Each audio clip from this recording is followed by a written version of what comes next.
Hello photography fans! Today I would like to talk about an iconic image, Approaching Shadow, taken by master photographer Van Gogh. I have already talked about his life and photography in my previous video, so feel free to check it out if you are more interested in Van Gogh and his life.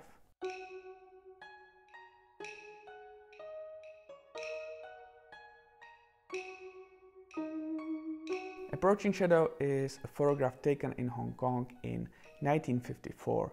It is one of Van Gogh's most famous work.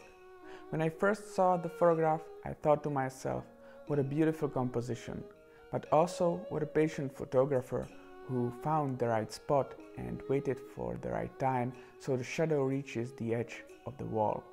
Well, it went all a little differently. But first, let's take a look at the composition. The horizontal line provides the stability of the image. Together with the vertical line, it leads your eyes to the subject. But it is the diagonal line that makes the picture. I don't think the picture will necessarily work without it, but it would be a different kind of image and definitely not that iconic. Van Gogh asked his cousin to pose at a wall at Queen's College in Causeway Bay. She's looking down, kind of like looking at this shadow that approaches her. The meaning Van Gogh wanted to create was that her youth will fade away and that everyone has the same destiny. Van Gogh said it was literally a tragic story. However, it is an art, and as an art, it is going to mean different things for different people. I use the word create and not to take the photograph because there was originally no shadow. The shadow was added later in the darkroom.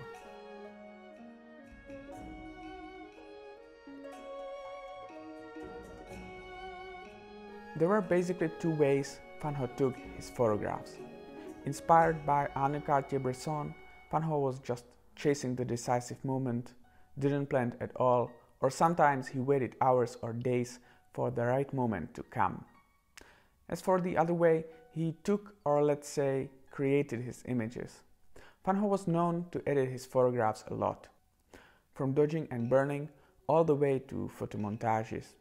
We could almost say he was an early Photoshop user. Now, I don't want to judge whether it is right or wrong. However, some purist photographers, and especially street photographers, would take that as cheating.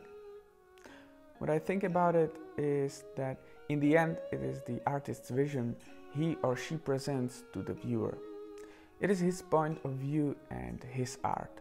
Just like when you slap the retro filter on your photo using Instagram to change the mood.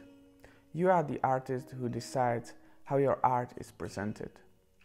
What I think is potentially a problem is misleading the viewer into thinking the photograph is a candid moment when it is not.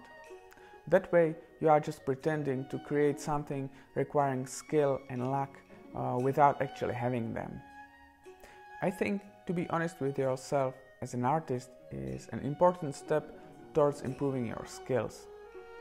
Let me know what you think about it in the comments below. Thank you for watching this episode of Story Behind the Photograph. If you liked it, feel free to give it a like.